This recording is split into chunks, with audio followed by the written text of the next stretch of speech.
ఆంధ్రప్రదేశ్లో సాగవుతున్న దుంపజాతి కూరగాయ పంటల్లో కర్ర పెండలానికి విశిష్ట స్థానం ఉంది. ప్రధానంగా ఉత్తర కోస్తా, ఉభయ గోదావరి జిల్లాల్లో అధికంగా సాగు చేస్తున్నారు. సంవత్సరం పొడవునా సాగయ్యే ఈ కర్ర పెండలాన్ని ముఖ్యంగా సగ్గుబియ్యం, గంజిపొడి తయారీలో ఎక్కువగా ఉపయోగిస్తారు. ఇది మంచి రుచికరమైన ఆహారం కూడా. దీని దుంపల్ని ఉడకబెట్టి తింటారు. అయితే లోకల్ రకాల సాగుతో తక్కువ దిగుబడినే పొందుతున్నారు రైతులు. ఇటీవల తూర్పు గోదావరి జిల్లా పెద్దాపురం ఉద్యాన పరిశోధన స్థానం నుండి విడుదలైన రకాలు, వాటి గుణగణాలు, సాగు యాజమాన్యం గురించి ఇప్పుడు చూద్దాం.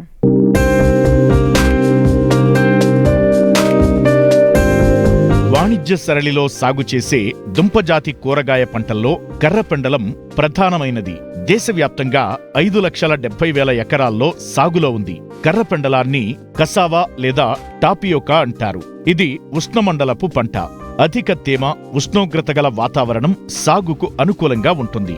సరైన వర్షపాతం గల మెట్ట, కొండ ప్రాంతాల్లో వర్షాధారంగా ఆరుతడి పంటగా సాగు చేయవచ్చు. నీటి ఎద్దడిని బాగా తట్టుకుంటుంది. ఏజెన్సీ ప్రాంతాల్లో అధికంగా సాగులో ఉన్న ఈ పంటను ప్రధానంగా తూర్పుగోదావరి జిల్లా పెద్దాపురం డివిజన్లో అధికంగా సాగు చేస్తున్నారు. జూన్, జూలై మాసాల్లో ఈ దుంప పంటను సాగు చేస్తారు.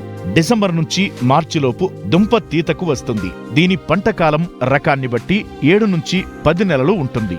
కర్రపెండలం దుంపల్లో పీచు పదార్థంతో పాటు పిండి పదార్థం ఎక్కువగా ఉంటుంది. వరి పండని ప్రాంతాల్లో దక్షిణాఫ్రికా వంటి దేశాల్లోని ప్రజలకు కర్రపెండలం ప్రధాన ఆహారం. దీని దుంపల నుంచి తయారు చేసిన పౌడర్ను వస్త్ర పరిశ్రమలో షైనింగ్ కోసం వాడతారు. అలాగే సగ్గుబియ్యం, జిగురు తయారీ, పశువుల దాణా తయారీ పరిశ్రమల్లోనూ ఇథనాల్ తయారీకి ఎక్కువగా ఉపయోగిస్తారు. దుంపలు తీయగా ఉంటాయి కనుక చిప్స్ తయారీలోనూ వివిధ వంటకాల్లోనూ వాడుతున్నారు.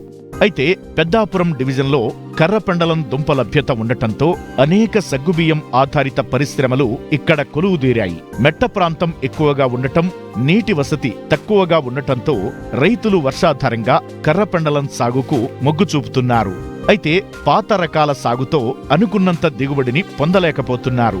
ఇటీవల పెద్దాపురం ఉద్యాన పరిశోధనా స్థానం నుండి విడుదలైన PDPCMR1 రకంతో పాటు కేరళ CTCR-I నుండి విడుదలైన మరికొన్ని రకాలు, సాగు యాజమాన్యం గురించి తెలియజేస్తున్నారు ఉద్యాన పరిశోధనా శాస్త్రవేత్త డాక్టర్ జానకి. మనం కర్రపెండ విషయానికి చూసుకున్నట్లయితే కనుక ఇది మన ఇండియాలో మొత్తంలో చూసుకుంటే తమిళనాడు, ఆంధ్రప్రదేశ్, కేరళలో బాగా ఎక్కువ ఏరియాలో పండించడం జరుగుతుంది. అదే మన ఆంధ్రప్రదేశ్లో చూసుకున్నట్లయితే కనుక ఓన్లీ తూర్పుగోదావరి జిల్లాలోనే ఎక్కువ ఏరియాలో పండించడం జరుగుతుంది మెట్ట ప్రాంతాలలో. అదే మన ఈస్ట్ గోదావరిలో ఇంత ఏరియా ఎక్కువ ఉండడానికి కారణము ఇక్కడ గల సాగో ఫ్యాక్టరీస్, అంటే సగ్గుబియ్యం ఫ్యాక్టరీలు ఎక్కువ ఉండడం వలన ఈ పంటకి ఇక్కడ ఎక్కువ ఇంపార్టెన్స్ ఇవ్వడం జరుగుతుంది. ఇది మనం ఎక్కువ విత్తనం ద్వారా కాకుండా ఓన్లీ కర్ర సెట్స్ అంటాము, కర్ర ద్వారా మాత్రమే ప్రవర్ధన చేయడం జరుగుతుంది. నేల తయారీకి వచ్చేసరికి మనం ఎప్పుడైతే దున్నుతామో ఆ చివరి దుక్కులో సింగిల్ సూపర్ ఫాస్ఫేట్ ఎకరాకి 150 కేజీలు, అలానే పశువుల పెంట ఉపయోగించాలి. సింగిల్ సూపర్ ఫాస్ఫేట్ ఎందుకంటే మనకి అది ఫాస్ఫరస్ని రిలీజ్ చేస్తుంది. నెక్స్ట్ చూసుకునేసరికి రకాలకు వచ్చేసరికి మనకి ఎక్కువ దిగుబడి వచ్చేవి మన లోకల్ రకం. ఇక్కడ రైతులు పండించే లోకల్ రకం అయితే కనుక తెల్ల రకం అంటారు. ఇది తినే రకం కాదు, సాగో ఫ్యాక్టరీ దుంప. కాకపోతే 100% మొజాయిక్ తెగులు వస్తుంది. సో ఆ రకాలకి వ్యతిరేకంగా మన రీసెర్చ్ స్టేషన్ ఉద్యాన పరిశోధనా కేంద్రం పెద్దాపురం అన్నది ఒక వెరైటీని డెవలప్ చేసి 2017లో రిలీజ్ చేయడం జరిగింది. అదే PDPCMR1 Peddapuram cassava mosaic resistant variety 1. So ఈ రకం చూసుకుంటే కనుక 100% మొజాయిక్ రెసిస్టెంట్, ముడత తెగులు ఇంకా అసలు 100% రాదు. సో దీనికి తోడు ఇంకా ముడత తెగులు రాదు కాబట్టి పెస్టిసైడ్స్ కానీ అలాంటివి స్ప్రే చేయవలసిన అవసరం ఉండదు. రైతుకి ఖర్చు కూడా చాలా వరకు తగ్గుతుంది. ఇది చూసుకునే రైతులకి ఇప్పుడు నార్మల్గా లోకల్గా పండించే రకం అయితే కనుక ఎకరాకి ఒక 45 పుట్లు, 50 పుట్లు, అంటే తక్కువ చూసుకుంటే 30 పుట్లే పండుతుంది. లాస్ట్ ఇయర్ మాత్రం ఒక 45-50 పుట్ల వరకు వచ్చింది. అలానే మనం రిలీజ్ చేసిన రకం అయితే కనుక ఎకరాకి 75-80 పుట్ల వరకు వచ్చే ఛాన్సెస్ ఉన్నాయి. అధిక దిగుబడిని ఇచ్చే రకము ఈ రకమే కాకుండా మనకి కేరళలో ఉన్న central tuber crops research institute నుంచి కూడా చాలా రకాలు రిలీజ్ చేయడం జరిగింది. అందులో చాలా శ్రీరక్ష, శ్రీశక్తి ఆ 2 రకాలు కూడా అధిక దిగుబడిని ఇస్తూ 100% మొజాయిక్ తెగులను తట్టుకుంటాయి. ఈ రకాల రైతులు కూడా చాలా ఇష్టపడుతున్నారు. వాళ్ళ కన్నా చాలా బాగుంది అని అంటున్నారు. సంవత్సరం పాటు ఈ వక్క పంటే రైతులకు ఆధారం కాబట్టి విత్తన ముచ్చల ఎంపిక, నర్సరీ పెంపకం జాగ్రత్తగా చేపట్టాలి. పంట మొదటి 3 నెలలు సరైన సమయంలో సరైన మోతాదులో ఎరువుల యాజమాన్యం చేపట్టాలి. అలాగే వర్షాభావ పరిస్థితులు ఏర్పడినప్పుడు నీటి తడులను ఇచ్చినట్లయితే దుంపలు బాగా ఊరి మంచి దిగుబడిని పొందవచ్చు. నర్సరీ అంటే నారుమడి పెంపకము. దుంప కర్రనే 10 నుంచి 15 సెంటీమీటర్ల ముక్కలుగా కట్ చేసుకొని వాటిని నర్సరీలో నిలువుగా పెట్టుకోవాలి. ఒక 7 నుంచి 10 రోజులకి మనకు మంచి వేరు, పైన చిగుర్లు బాగా తొడిగి నారు రెడీ అవుతుంది.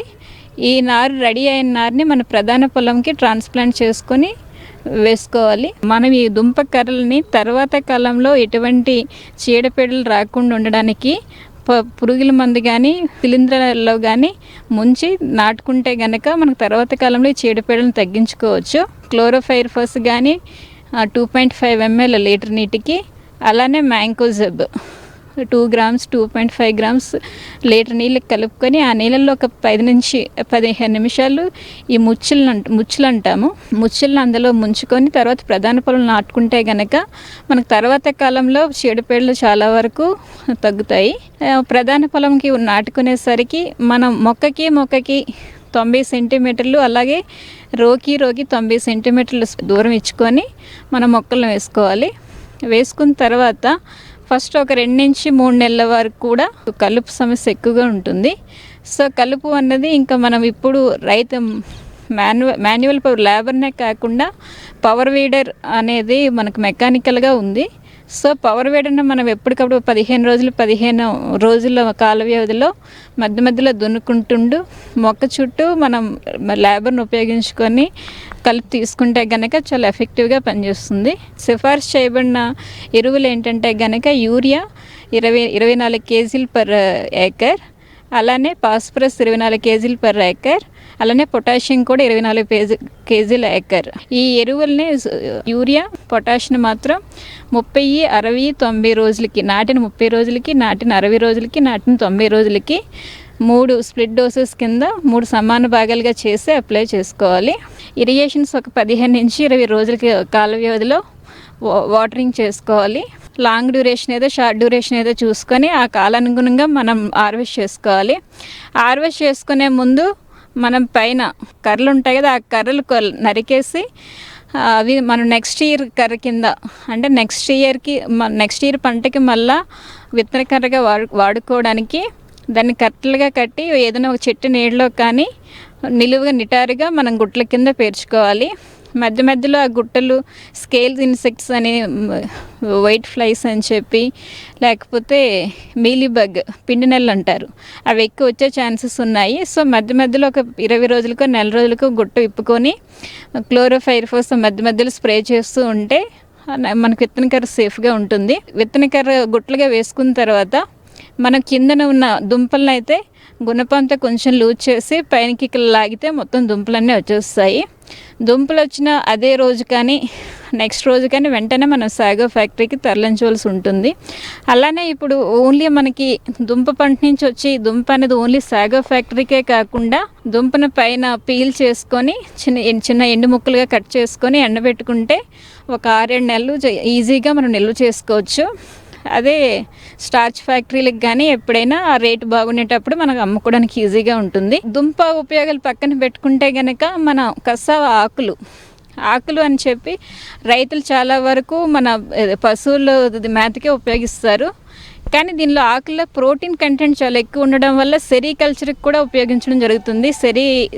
సెరికల్చర్లు కూడా పట్టుపురుగుల పెంపకానికి కసావ లీవ్స్ బాగా వాడతారు. మెయిన్ ఈ క్రాప్ ఇంపార్టెన్స్ ఏంటంటే మన ఇరిగేషన్ ఉన్నా లేకపోయినా బతికేస్తుంది. సుమారుగా ఒక 30-40 వేలు ఎకరాకి సరిపోతాయండి. రైతు నార్మల్గా వాడకపోతే అంత కూడా అవసరం ఉండదు. మొదటి 3 నెలలు మాత్రమే మనకు ఖర్చు ఉంటుంది. అది దుంప తీయడానికి కూడా ఎకరాకి ఒక 5,000-6,000 సరిపోతుంది. సాగో ఫ్యాక్టరీ వాళ్ళు నేను జాయిన్ అయిన 2016 నుంచి 1000 రూపాయలకు సంవత్సరం పెట్టారు. 1500 సంవత్సరం ఉంది, 1200 ఒకటి ఉంది, లాస్ట్ ఇయర్ 1350 ఉంది. ఈ సంవత్సరం ఎంత ఉంటుందో తెలీదు. వాళ్ళ సాగో ఫ్యాక్టరీ వాళ్ళు డిసైడ్ ఆ ముందు సంవత్సరం 850 ఉంది. వాళ్ళు డిసైడ్ చేసిన దాన్ని బట్టి మనకి వీళ్ళు గ్రాస్ ఇన్కమ్ వస్తుంది.